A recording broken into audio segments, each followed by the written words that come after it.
Hey everyone, get ready for another dose of Cox's Bazar magic in episode 4. তো আমরা ঘোরাঘুরি শেষে সাইমনে চলে এসেছি। দেখো রাতের ভিউটা কতটা সুন্দর লাগছে। এবার চলো রিসোর্টটির ভিতরে গিয়ে ঘুরে ঘুরে হোল সাইমনের ভিউটা তোমাদেরকে দেখিয়ে দিচ্ছি। ওদের লবিটা অনেক বেশি সুন্দর। আর তোমরা দেখতেই পাচ্ছ যে এখানে এক সাইডে রয়েছে রিসেপশন। রাতে মেইনলি রিসোর্টটি আরও বেশি সুন্দর লাগছিল, এর কারণেই স্ন্যাপগুলো নেয়া।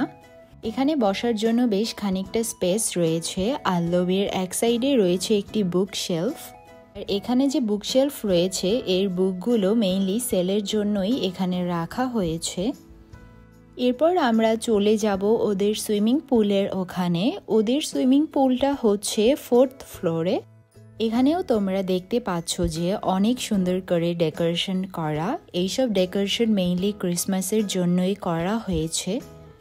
আর পুল সাইডটিতে কিন্তু ক্যান্ডেল লাইট ডিনার করারও ব্যবস্থা রয়েছে। তোমরা চাইলে এখানে ক্যান্ডেল লাইট ডিনারও করতে পারো, আর চাইলে তোমরা বার্থডে সেলিব্রেটও করতে পারো। আমরা এসে দেখলাম যে অনেকেই ডিনার করছে। আর এই যে ডেকোরেশন করা এই টেবিলটা দেখতে পাচ্ছ, এটা মেইনলি একজনের বার্থডে উপলক্ষে ওরা সেলিব্রেট করছিল, দ্যাটস ওয়াই এই ডেকোরেশনগুলো করা হয়েছিল। এরপর আমরা পুল সাইড থেকে বের হয়ে গেলাম এবং ওই ফ্লোরটাই এক্সপ্লোর করছিলাম যে কোথায় কোথায় সুন্দর করে ডেকোরেশন করা রয়েছে, ওইসব জায়গার স্ন্যাপ নিব বলে। আর এই পার্টটা দেখো আরও সুন্দর করে ডেকোরেশন করা না। এই পোর্শনটাতে আমরা সুন্দর সুন্দর কিছু পিকচার ক্লিক করে দেন আমরা আবার রুমে চলে গেলাম। আমাদের বুক করা হোল রুম ট্যুরটা তো তোমাদের সাথে সেকেন্ড এপিসোডটিতে অলরেডি শেয়ার করেছি। তোমরা যারা দেখোনি গিয়ে কিন্তু দেখে আসতে পারো, বাট এখন রাতের ভিউটা তোমাদের সাথে শেয়ার করছি। রাতে কিন্তু রুমের ভিউটা টোটালি চেঞ্জ হয়ে গিয়েছিল এবং রাতের ভিউটাই আমার কাছে বেশি ভালো লাগছিল। এবার চলো ব্যালকনি থেকে তোমাদেরকে রাতের ভিউটা দেখিয়ে দিচ্ছি। আর আমার কাছে মনে হয়েছে যে সাইমন রিসোর্টে প্যানোরামা ওশান সুইট থেকেই বেস্ট ভিউ উপভোগ করা যায়। তো ওদের অন্যান্য সি ভিউ রুমগুলোও বেশ ভালোই মোটামুটি।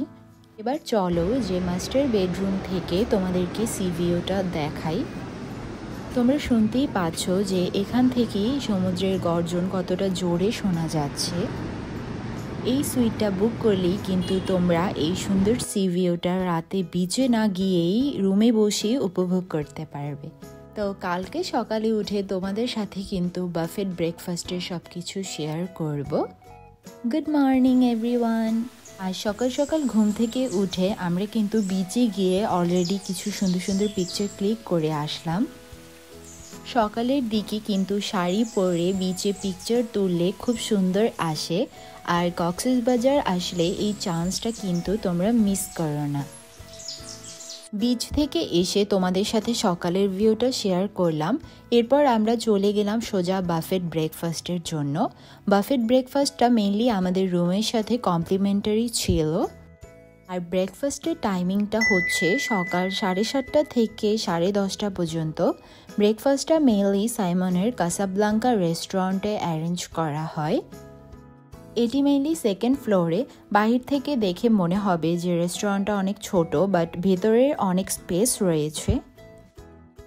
আমরা গিয়ে দেখলাম যে অলরেডি ভিতর দিকে অনেক বেশি ভিড় ছিল, দ্যাটস ওয়াই আমরা সানসেট বারের এই পোর্শনটাতে ব্রেকফাস্টের জন্য বসলাম। এখানেও সেম ব্রেকফাস্টই অ্যারেঞ্জ করা হয়। কাসাব্লাঙ্কাতে মেইনলি জায়গা না হলে সব গেস্ট ফুলফিল হয়ে গেলে দেন এখানে সানসেট বারে এসে বসতে হয়।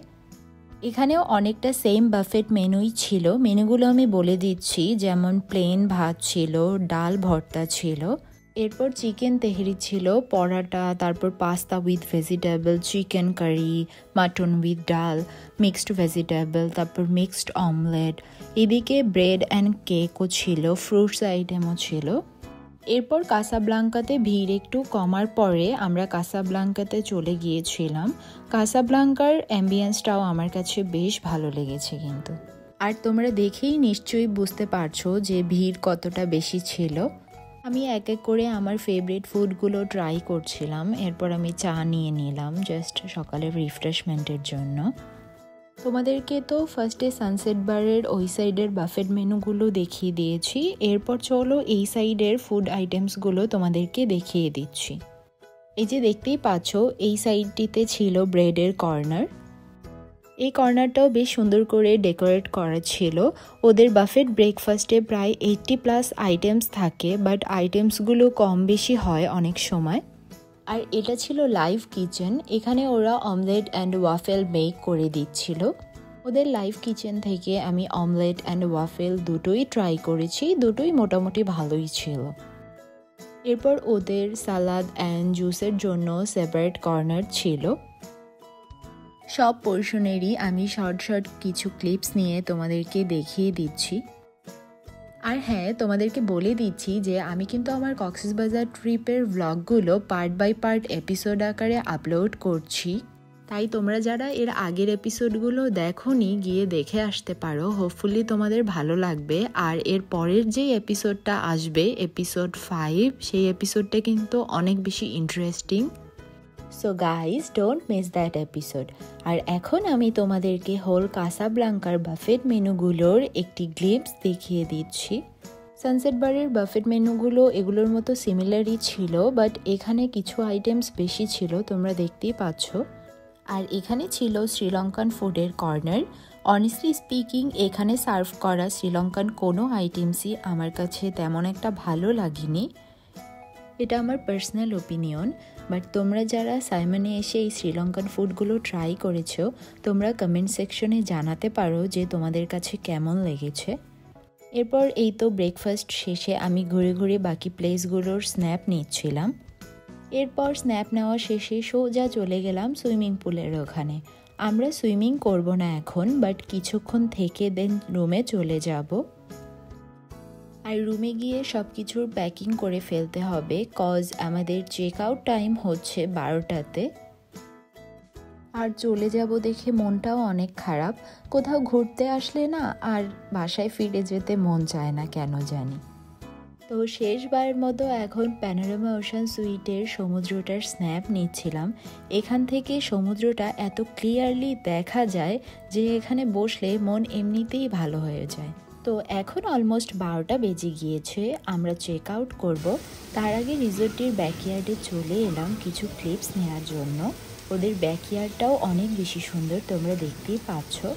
আজকের মতো এখানেই শেষ করছি। Thanks for watching guys. If you enjoyed the video, give it a thumbs up.